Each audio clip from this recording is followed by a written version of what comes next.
اب میں آپ کو ایک چیز بتاتا ہوں، کیونکہ جنگ بدر کے احوال بتانے سے پہلے اس کا پس منظر بتانا ضروری ہے کہ کیوں ہوئی۔ اچھا یہ بھی میں آپ کو کلیئر بتا دوں کہ یہ پہلی جنگ نہیں ہے، جیسے کہ مشہور ہے نا جنگ بدر، اس سے پہلے بھی چھوٹی چھوٹی جنگیں ہوئی ہیں، لیکن جو بڑی جنگ جس میں مقابلہ ہوا اور جس میں اللہ نے روشن فتح عطا کی وہ بدر کی جنگ ہے، 17 رمضان المبارک 2 ہجری کو۔ انشاءاللہ میں سیرت کے درس میں عرض کروں گا جنگ بدر سے پہلے بھی 6 جنگیں ہوئی ہیں تقریباً، جس میں کچھ صحابہ گئے تھے، کچھ میں حضور بھی گئے تھے، کچھ میں ہلکی پھلکی مڑ بھیڑ ہوئی اور کسی میں جنگ نہیں ہوئی، لیکن جو بڑی یعنی صف آرا ہو کر جنگ ہوئی تھی وہ جنگ بدر یہی 17 رمضان المبارک والی، یہ پہلی ہے۔ جیسے کہ ایک بدر اولا بول کر کے ایک جنگ مشہور ہے اور بدر ثانیہ اس کو کہتے ہیں، یہ 17 رمضان المبارک والی، میں اس کو انشاءاللہ سیرت کے بیان میں عرض کروں گا۔ آج اس پر ہم فوکس کرتے ہیں کہ کیوں ہوئی۔ 13 سال مکہ مکرمہ میں نبی پاک صلی اللہ تعالیٰ علیہ وسلم نے گزارے اعلان نبوت کے بعد، ویسے تو 53 سال آپ وہاں رہے، 13 سال اعلان نبوت کے بعد کیا کیا تکلیفیں نہیں اٹھائیں۔ آپ نے سیرت کے درس میں بھی سنا ہوگا، اس رسول محترم صلی اللہ تعالیٰ علیہ وسلم کو مارا بھی گیا، پیٹا بھی گیا، ان کے ساتھیوں کو طرح طرح کے عذابات دیے گئے۔ تاریخ آج محفوظ ہے، لیکن ظالموں کو یہ نظر نہیں آتا آتنک کون پھیلایا ہوا تھا۔ یہی کفار تھے، یہ مشرکین تھے، یہ دہشت گرد تھے۔ مجھے بتاؤ، رسول پاک کے غلاموں کو سولی پر لٹکا کر ان کی ناک کاٹنا، ان کے کان کاٹنا، ان کے ناخنوں کو پکڑ سے کھینچنا، کیا یہ دہشت گردی نہیں ہے؟ حضور پاک صلی اللہ تعالیٰ علیہ وسلم کے چہتے صحابی حضرت عمار بن یاسر کو انہوں نے آگ میں جلایا تھا۔ حضرت بلال حبشی کو تو روزانہ رسی پیر میں ڈال کر کھینچا جاتا تھا۔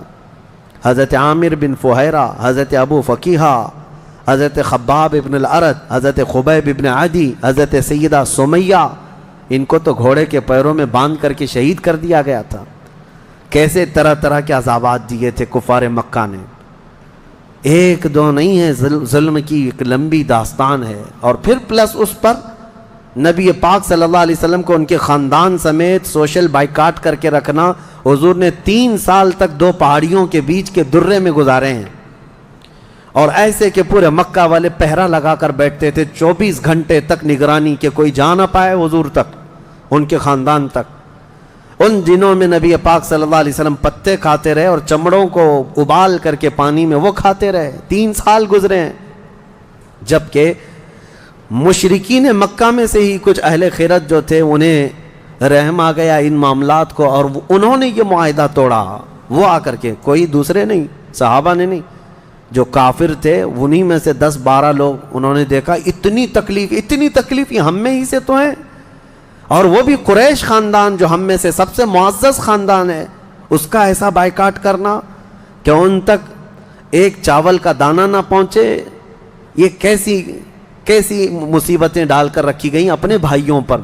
مشرکین نے خود یہ توڑا تھا معاہدہ، اور پھر ان کو ہر طرح کے سہولیات مہیا کر دی تھی حضور کے خاندان کو۔ یہ تکلیفیں 70 صحابہ مکہ چھوڑ کر کے حبشہ جا چکے تھے ہجرت کر کے، معمولی بات ہے؟ آپ کے محلے سے 4 لوگ جائیں کیا حالات ہوتے ہیں۔ یہ آج ظالم کتے جو ہے گھروں کے اوپر دروازوں پر زبردستی کا بورڈ لگا کر کے پلائن کرتے رہتے ہیں، ہاں، کہ یہاں سے محلہ خالی ہو رہا ہے مسلمانوں کی وجہ سے، ایک ہندو گھر یہاں سے شفٹ ہو رہا ہے، ہجرت کر رہے ہیں، مائیگریٹ کر رہے ہیں۔ یہ ناٹک ہے، کوئی چیز نہیں۔ کبھی تم نے تاریخ یہ بتائی کہ 70 صحابہ جو اپنا گھر بار سب چھوڑ کر، جس میں خود رسول اللہ کی بیٹی بھی ہے، حضرت رقیہ اور حضرت عثمان غنی، دونوں حضور کے داماد بھی، حضور کی بیٹی بھی ہیں، یہ حبشہ چلے گئے تھے ہجرت کر کے۔ حضور صلی اللہ علیہ وسلم کے خاندان کے کتنے لوگ، حضرت جعفر طیار مولا علی کرم اللہ وجہہ الکریم کے سگے بھائی ہیں۔ حضور پاک صلی اللہ علیہ وسلم کے خاندان کے کتنے لوگ نکل کے جا چکے تھے حبشہ میں، ایتھوپیا، عرب لوگ افریقہ میں جا کر کے رہ رہے ہیں۔ اور پھر اس کے 3 سال کے بعد حضور خود ہجرت کر کے چلے گئے مدینہ۔ تو حضور ہجرت کر کے گئے تو کیا اکیلے گئے؟ 1 سال نہیں گزرا تھا کہ مکہ میں جتنے مسلمان تھے سب کے سب ہجرت کر کے مدینے چلے گئے۔ مکہ والوں کو سکون سے رہنا چاہیے نا، بات ہو گئی نا۔ میں آپ کو بتا دوں، کفار و مشرکین کبھی کسی بات سے راضی نہیں ہوتے، اور نہ کبھی یہ سکون، ذہنی سکون ان کو نہیں حاصل ہو سکتا۔ تم اگر کوئی محلہ چھوڑ کر کے بھی چلے گئے تو تمہارے سے دشمنی ان کی کم نہیں ہوتی۔ جو دشمن ہے وہ دور بیٹھ کر کے ہی جلتا رہتا ہے کہ وہاں سکھ سے کیوں رہ رہے ہیں یہ لوگ، یہاں سکون سے کیوں رہ رہے ہیں لوگ۔ مدینے جب رسول پاک اور ان کے صحابہ گئے تو مکہ والوں کو تو جو معاملہ تھا ختم ہو گیا، جن سے تمہاری روزانہ لڑائی ہوتی تھی وہ جا چکے، نہ ان کے صحابہ ہیں نہ وہ رسول پاک وہاں پر ہیں، نہیں۔ اس کے باوجود ان کفار مکہ نے کیا کرنا شروع کیا، 10 لوگ 15 لوگ 20 لوگ کبھی جتھا بنا کر کے مدینے تک جاتے تھے، رات کے وقت وہاں کے مسلمانوں کے باغیچے کھجوروں کے جلا کے آ جاتے، اور کبھی اگر 2-4 صحابہ مسلمان باہر نظر آتے تو ان کو پکڑ کر پیٹتے تھے، مارتے تھے۔ کہاں پر؟ مدینے میں جا کر۔ جب اس قدر ظلم بڑھ گیا تب میں آپ کو بتاؤں 13 سال کے بعد اللہ نے جہاد کا حکم نازل فرمایا، اے محبوب کھڑے ہو جائیں اور جو آپ سے لڑ رہے ہیں ان سے مقابلہ فرمائیں۔ 13 سال تک تو کبھی لڑنے کا حکم نہیں آیا۔ مدینہ طیبہ میں جانے کے بعد جب مسلمانوں کی اپنی ریاست بن گئی، وہاں اپنی ایک حکومت اسٹیبلش ہو رہی ہے، تب یہ جا کر کے اگر اس کے اندر دسیسہ کاری کریں، پیوند کاری کی بجائے وہاں جا کر کے شب خون ماریں رات کے وقت، تو پھر اللہ تعالیٰ کا حکم نہیں آئے گا۔ میں اس سے قبل ایک مثال سے پوچھا تھا آپ کو، یہ کہتے ہیں نا، آج بھی ہم نے 22ویں پارے میں ایک آیت پڑھی ہے، ملعونین اینما ثقفوا اخذوا وقتلوا تقتیلا۔ اس کو وہ 26 آیتوں میں گناتے ہیں جس کو یہ لوگ کہتے ہیں آتنک کا بڑھاوا دیتی۔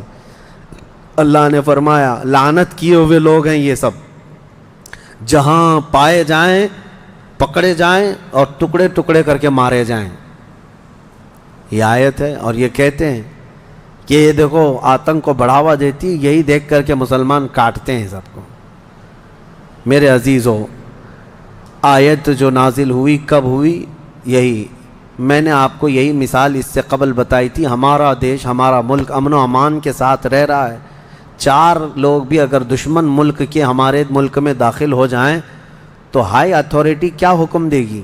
سپریم کورٹ ہو یا وزارت داخلہ، ہوم منسٹری ہو یا کوئی بھی ڈپارٹمنٹ کے لوگ کیا حکم دیں گے؟ یہ 4 دشمن جہاں پائے جائیں ان کو پکڑو اور مار دو۔ پولیس کو تو آن دا اسپاٹ شوٹ کرنے کا حکم ہوگا، انکاؤنٹر کر دیں ان کا۔ کیوں؟ ہمارے ملک کا نقصان کر سکتے ہیں۔ یہی بات تھی مدینے میں جا کر کے جب مکہ کے کفار نقصان کر رہے تھے، صحابہ کو مار رہے تھے، حکم آیا کہ اب ان کے ساتھ نرمی نہیں، اب ان کے ساتھ لڑو اور اپنی جان کی حفاظت کرو۔ آج ہر ملک اتنا ڈیفنس کا اختیار رکھتا ضرور ہے، جاؤ گھس کر کے دکھاؤ کسی ملک میں، بغیر ویزے کے جائیں گے تو پکڑ کر کے مار ڈالیں گے، بارڈر کراس کرو تو شوٹ کر دیں گے، جبکہ چوری کرنے کی نیت نہ ہو تب بھی۔ لیکن اسلام جو مارنے آ رہے تھے ان کو مارنے کا حکم دیا۔ اب سنو بدر کیوں ہوئی تھی؟ مسئلہ یہ تھا، 2 ہجری تھی، مکہ مکرمہ میں قافلہ تجارت کا قافلہ ملک شام جا رہا تھا۔ اچھا، اب شام کا جو لوکیشن ہے وہ مدینے کے پاس سے ہو کر گزرتا ہے، راستہ ایک شاہراہ ہے، یعنی جس کو کہتے ہیں ہائی وے، سب سے بڑا انٹرنیشنل ہائی وے اس زمانے کا، وہ مدینے کے پاس سے گزرتا تھا۔ تو ملک شام تجارت کے لیے جو جانے والے ہوتے تھے مکہ سے، وہ اسی راستے سے جاتے، مدینے کے پاس سے قریب سے گزرتا، قریب کا مطلب بہت قریب بھی نہیں۔ تو نبی پاک صلی اللہ علیہ وسلم نے فرمایا جب تک ہمارا مکہ والوں سے امن کا ایگریمنٹ نہ ہو جائے، معاہدہ نہ ہو جائے، ہم ان کا ہر راستہ بھی روکیں گے، ہم ان کا راستہ بھی روکیں گے۔ ہوتا ہے یا نہیں؟ اگر آپ کا کسی دوسرے سے جھگڑا ہو جائے تو آپ آس پاس کے راستے بھی بلاک کر دیں گے کہ دشمن ادھر کے راستوں کو بھی استعمال نہ کرے۔ یہی معاملہ تھا۔ حاج جو ہے دنیا کو میں بتاؤں، یہ راستہ روکنے والی بات کو بھی میں بتاتا ہوں۔ کہتے ہیں کہ مکہ والے تجارت کے لیے ملک شام جا رہے تھے تو ان کا راستہ روکنے کا کیا حق تھا؟ مدینے والوں کو کیا حق تھا؟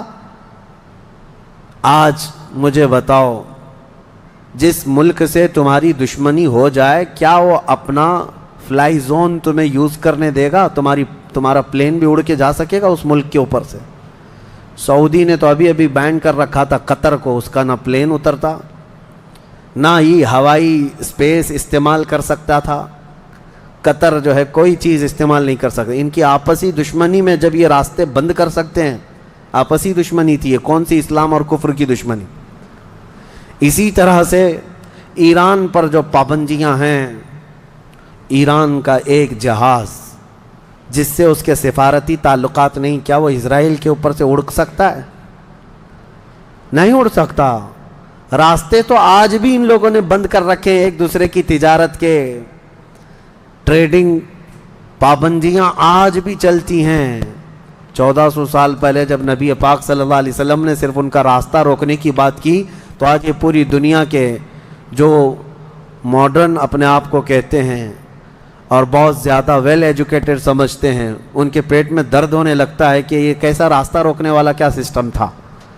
راستہ روکنے والا وہی سسٹم تھا جو آج تمہارا باپ روکتا ہے امریکہ۔ جس طرح سے لوگوں کے اوپر تجارت کی پابندیاں لگاتا ہے، جس طرح سے ہائی ڈیوٹی کسٹم لگا کر کے لوگوں کی اکنامک کو گراتا ہے، یہ تو وہی سسٹم ہے نا۔ لیکن نبی پاک صلی اللہ علیہ وسلم نے ایسا نہیں کیا تھا۔ صحابہ اکرام کو مدینے سے کہا کہ دیکھو اگر ان کا قافلہ تجارت کا شام جا رہا ہے تو ہم جائیں گے، راستہ روکیں گے۔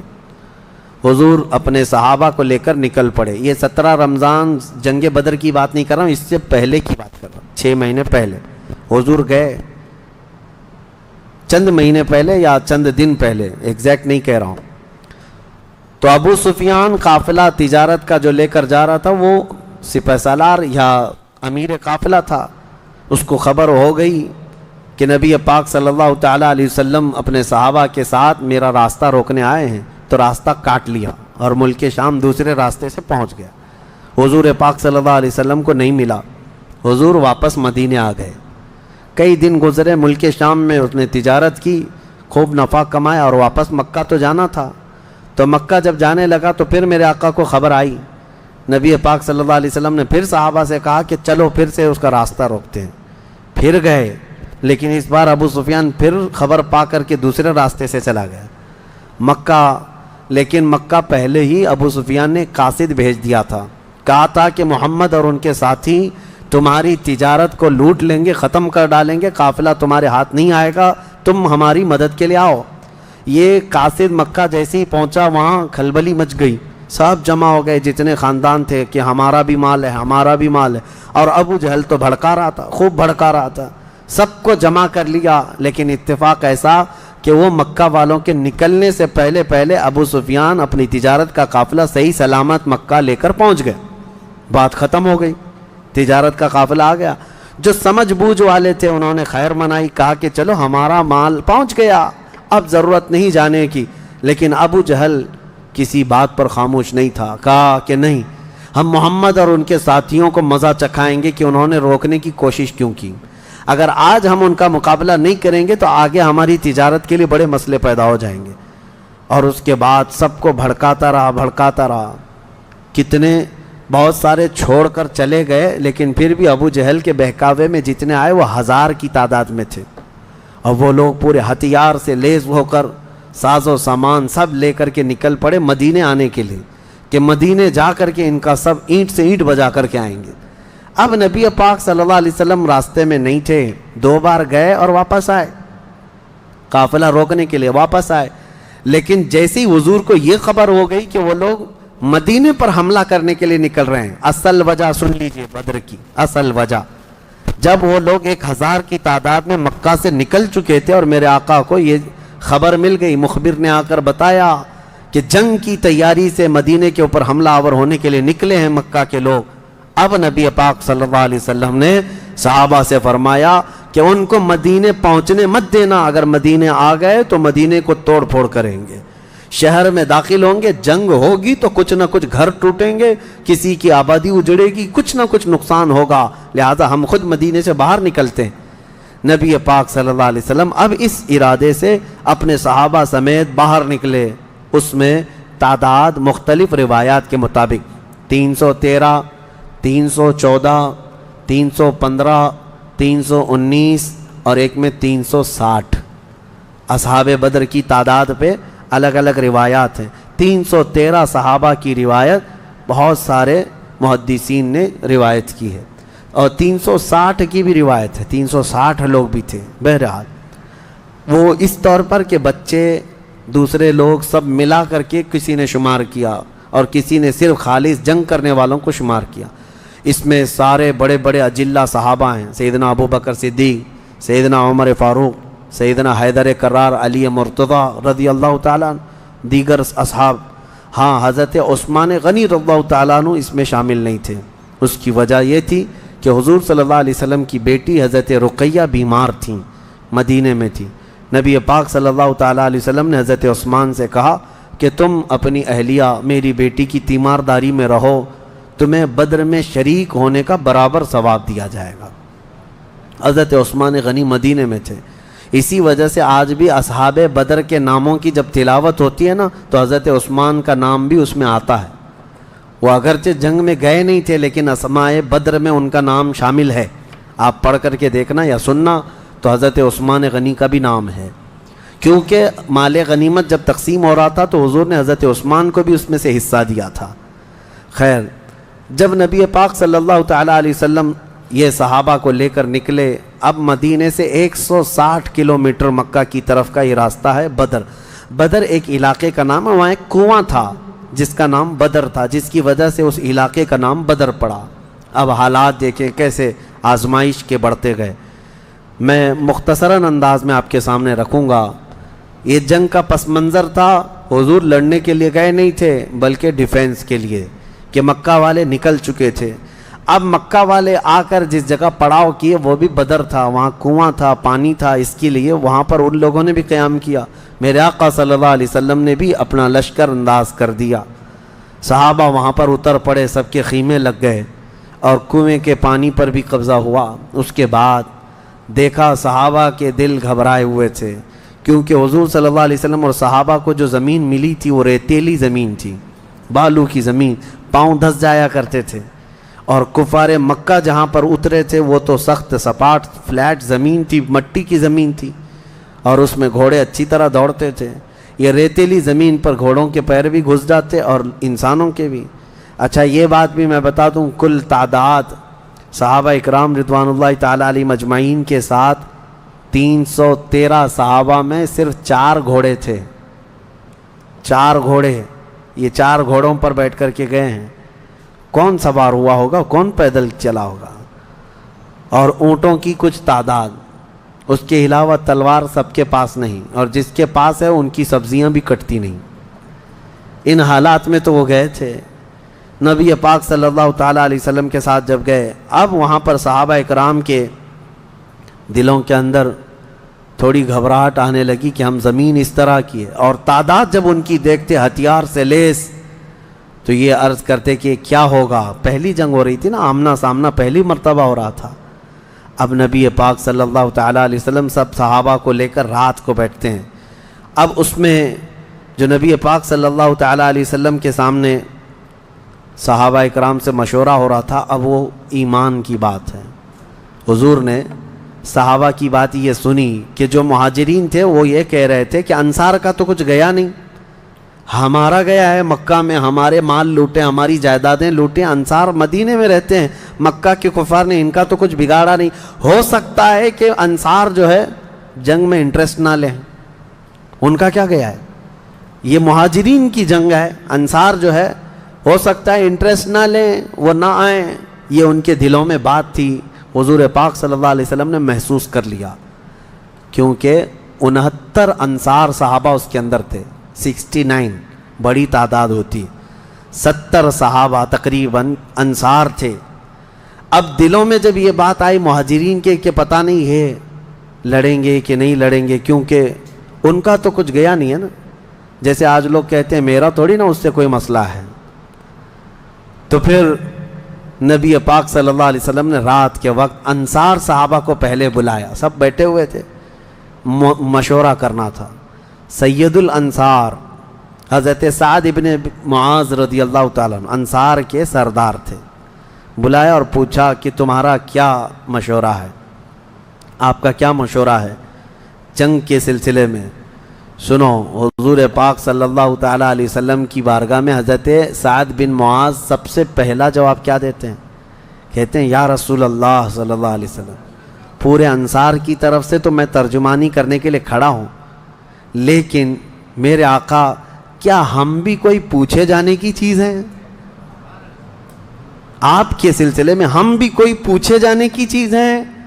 اور حضرت سعد بن معاذ کہتے ہیں قسم رب ذوالجلال کی، مدینے سے برق الغماد یمن تک بھی آپ جائیں، انصار کا ہر بچہ آپ کے قدموں کے ساتھ ہوگا۔ آپ تو صرف بدر تک آئے یا رسول اللہ، اگر ہمیں پیدل یمن تک بھی لے جاتے ہم آپ کے پیچھے جاتے۔ ان کے الفاظ میں سناؤں، ایمان تازہ ہو جاتا ہے۔ حضرت سعد بن معاذ رضی اللہ تعالیٰ عنہ فرماتے ہیں یا رسول اللہ صلی اللہ علیہ وسلم، آج میں سارے انصار صحابہ کی طرف سے ترجمانی کرتے ہوئے، جس کو کہتے ہیں ریپریزنٹیٹیو، میں کھڑا ہوں، عرض کرتا ہوں میرے آقا اگر کسی کے ذہن میں یہ بات ہے تو وہ نکال دے کہ ہم صرف اپنے وطن میں رسول اللہ کی مدد کرتے ہیں، بلکہ اللہ کے نبی صلی اللہ تعالیٰ علیہ وسلم جس کونے میں جائیں گے انصار کو وہاں حضور پائیں گے۔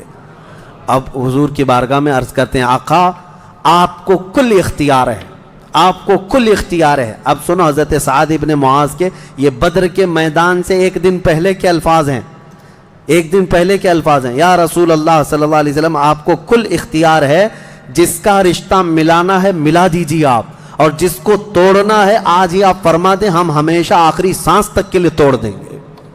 اگر آپ فرما دیں کہ اس کی بیوی اس کے لیے حلال نہیں، اس کا بیٹا نہیں، یا رسول اللہ آخری سانس تک ہم اس سے رشتہ توڑ دیں گے۔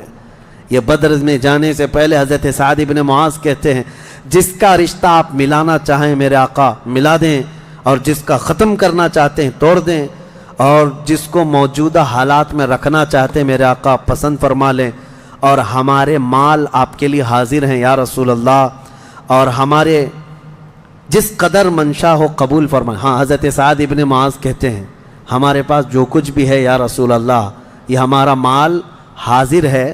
اب یہ دیکھو ادب کے الفاظ، حاضر ہے یا رسول اللہ، جتنا آپ کو چاہیے ہمارا پورا مال قبول کر لیں اور جتنا چاہے چھوڑ دیں، اور قسم رب ذوالجلال کی جو آپ نے چھوڑ دیا وہ دنیا کی سب سے بری چیز ہے ہمارے لیے، جو آپ نے قبول کیا وہ ہمارے لیے سب سے عمدہ چیز ہے۔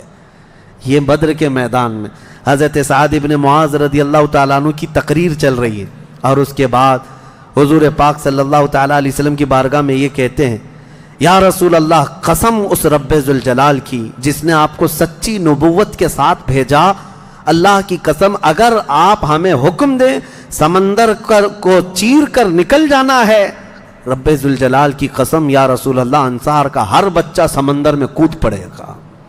یہ بدر سے پہلے کی تقریر۔ اب ان کی تقریر سن کر حضور بڑے خوش ہوئے، میرے آقا صلی اللہ تعالیٰ علیہ وسلم نہایت ہی خوشی کا اظہار فرماتے ہیں، اور اس کے بعد پھر حضرت مقداد بن اسود ایک صحابی ہیں کھڑے ہوتے ہیں، پوچھا یا رسول اللہ صلی اللہ علیہ وسلم آپ صحابہ سے مشورہ لے رہے ہیں کس بات کا؟ کہا جنگ ہونا چاہیے نہیں ہونا چاہیے؟ حضرت مقداد بن اسود کہتے ہیں یا رسول اللہ ہم بنی اسرائیل نہیں ہیں جنہوں نے موسیٰ علیہ السلام سے کہا تھا اے موسیٰ آپ اور آپ کا خدا جائیے قوم جبارین سے لڑیے، ہم یہاں بیٹھ کے دیکھیں گے۔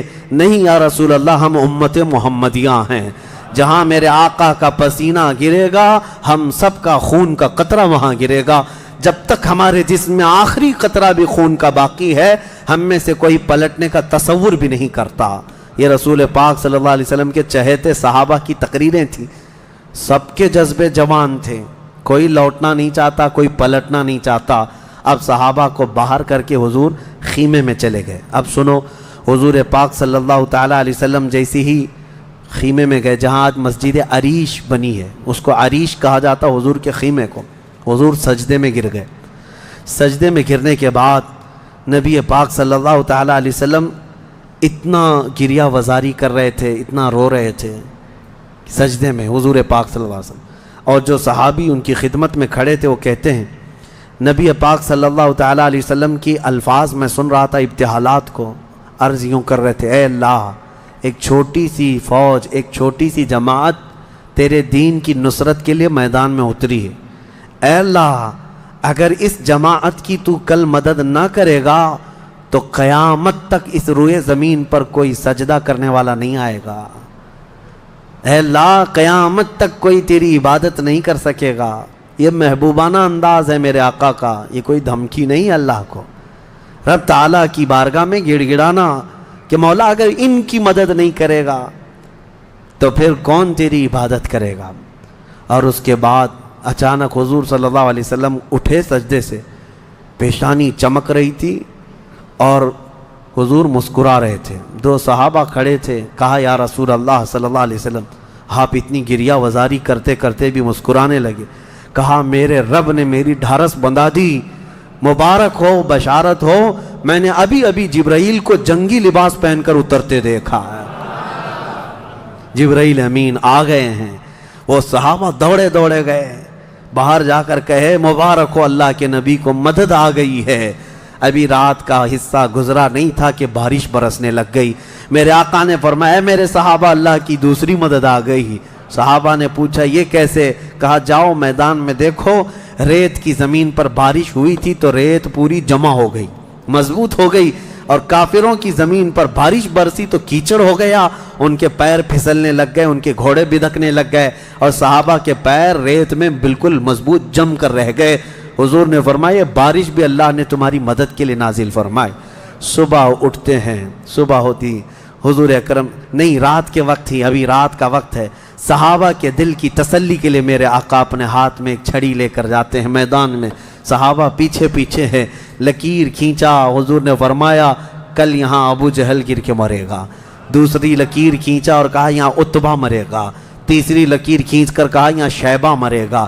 یہ بڑے بڑے پہلوانوں کے نام حضور گنا رہے تھے۔ صحابہ دل ہی دل میں خوش ہو رہے تھے، ان کا یقین کامل اتنا تھا نبی نے جو فرما دیا وہ ہو کر رہے گا۔ رات کے وقت ہی صحابہ کو یہ معلوم تھا ان کفار کے کتنے وکٹ گرنے والے ہیں، کتنے پہلوان زمین بوس ہونے والے ہیں، کتنے موت کی گھاٹ پہنچنے والے ہیں۔ صحابہ کو یہ معلوم ہو گیا تھا اور دل چوڑے تھے، سینے کشادہ تھے۔ صبح ہوتی ہے، نبی پاک صلی اللہ تعالی علیہ وسلم ابھی اپنے خیمے میں تھے، عریش میں، میدان بدر کے خیمے میں تھے۔ ایک صحابی دوڑتے ہوئے آتے ہیں، آ کر کے بارگاہ مصطفیٰ میں عرض کرتے ہیں یا رسول اللہ صلی اللہ علیہ وسلم ہماری تعداد بڑھ گئی، ہماری تعداد بڑھ گئی۔ حضور پاک صلی اللہ علیہ وسلم سے وہ کہہ رہے ہیں پہلے کافروں کی تعداد اتنی زیادہ تھی، 1000 کی تعداد، صحابہ دیکھتے گھبرا جاتے، اور اس پر وہ کمینے کیا کر رہے تھے؟ رات بھر ناچ رہے تھے، گانے گا رہے تھے، کباب بھون رہے تھے اور نعرے لگا رہے تھے جیت ہماری، جیت ہماری، جیت ہماری، جیت ہماری۔ ان کے الفاظ تھے، اشعار گنگنا رہے تھے، اور رات بھر کھانا پینا، رقص سرور، ڈھول باجے سب چلتا رہا، اور ادھر صحابہ عبادت میں مصروف ہیں، اللہ کی بارگاہ میں گڑ گڑا رہے ہیں۔ اور صبح جب ہوئی تو ایک صحابی دوڑتے ہوئے آئے، کہا میرے آقا ہماری تعداد بڑھ گئی ہے، 313 نکلے تھے لیکن میدان میں اب بہت زیادہ ہو گئے ہیں ہم لوگ۔ حضور پاک صلی اللہ علیہ وسلم نے فرمایا میرے چہیتے جاؤ، وہ ہماری تعداد نہیں، اللہ کے ملائکہ آ چکے، اللہ کے فرشتے آ چکے تمہارے اس فوج کے اندر۔ صحابہ کہتے ہیں جب میدان میں ہم اترے، اب یہ 17 رمضان المبارک جمعہ کا دن تھا، یوم البدر، یوم الفرقان جس کو کہتے ہیں۔ میرے عزیزو اسلام کی عظیم تاریخ پنہاں ہے، اس میں عظیم تاریخ پنہاں ہے۔ نبی پاک صلی اللہ تعالیٰ علیہ وسلم کی طرف سے میدان بدر میں سب سے پہلے اترنے والے کون لوگ تھے؟ کون لوگ تھے؟ سب سے پہلے نبی پاک صلی اللہ تعالیٰ علیہ وسلم کی طرف سے حضرت امیر حمزہ رضی اللہ تعالیٰ، دوسرے حضرت ابو عبیدہ بن جراح، تیسرے حیدر کرار شیر خدا علی مرتضی رضی اللہ تعالیٰ عنہ۔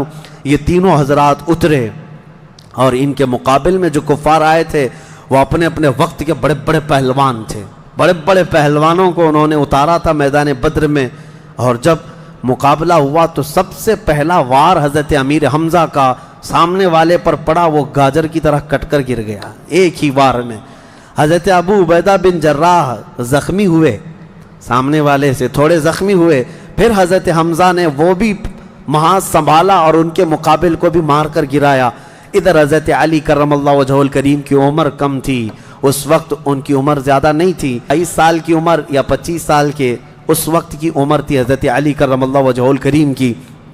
اس وقت حضرت علی جب آئے بالکل جوانی، یعنی 20-22 سال کی عمر، مولا علی کرم اللہ وجہہ الکریم نے اس سے جب مقابلہ کیا تو ذوالفقار حیدری نے ایسا ضرب لگایا کہ اس کی لوہے کی ٹوپی کاٹتے ہوئے 2 ٹکڑے ہو گئے۔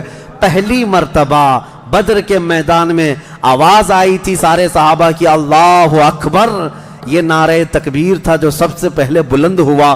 فرماتے ہیں اس آواز کی ہیبت ایسی تھی کہ کفار کے خیمے ہل گئے اور ان کی صفوں میں ہلچل مچ گئی، دہشت طاری ہو گئی۔ صحابہ کے اسی نعرے کو دیکھ کر علامہ اقبال نے شعر کہا تھا، یہ نکلے تھے مڑی ہوئی تلواریں لے کر، کٹی ہوئی اور زنگ آلود تلواریں لے کر جن سے سبزی نہیں کٹتی تھی، لیکن جب نعرہ لگائے تھے اللہ کی مدد ایسی آئی تھی کہ یہ سب زمین بوس ہو گئے دشمن۔ اقبال نے کہا تھا کفر دم توڑ دے گا ٹوٹی ہوئی شمشیر کے ساتھ، کفر دم توڑ دے گا ٹوٹی ہوئی شمشیر کے ساتھ، گر تم نکلا جاؤ ایک بار نعرہ تکبیر کے ساتھ۔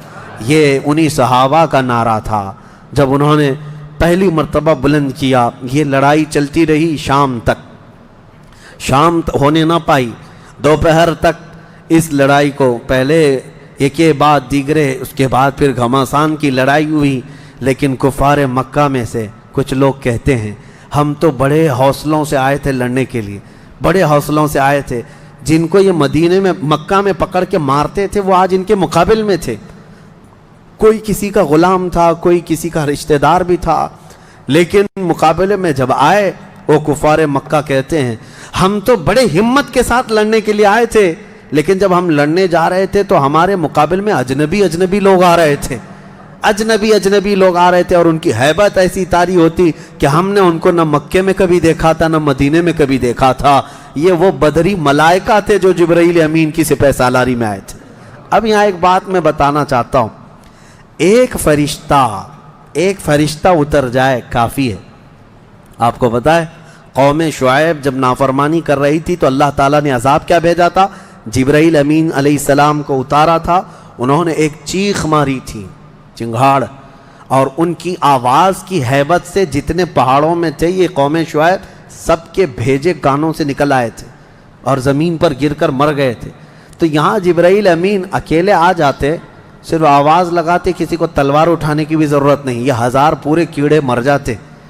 لیکن یہ وجہ کیا ہے؟ مفسرین نے فرمایا یقیناً ایک فرشتہ بھی مدد کے لیے کافی ہوتا، لیکن اللہ نے بدر کے میدان میں 5000 فرشتے اتارے، یہ عظمت مصطفیٰ کے لیے، یہ رسول اللہ کی عظمت کے لیے۔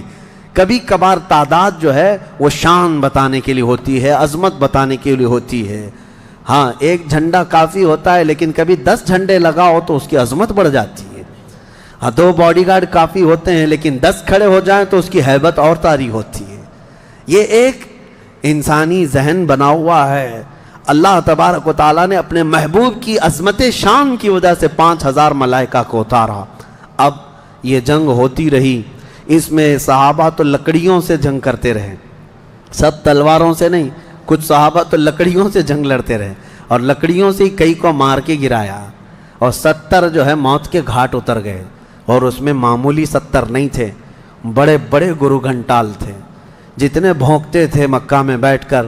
ابو جہل مر گیا، حضرت بلال حبشی کا آقا امیہ بن حرب وہ مر گیا، اور کئی ایسے بڑے بڑے عتبہ شیبہ جیسے بڑے بڑے کافر، یہ سب کے سب موت کے گھاٹ اتر گئے۔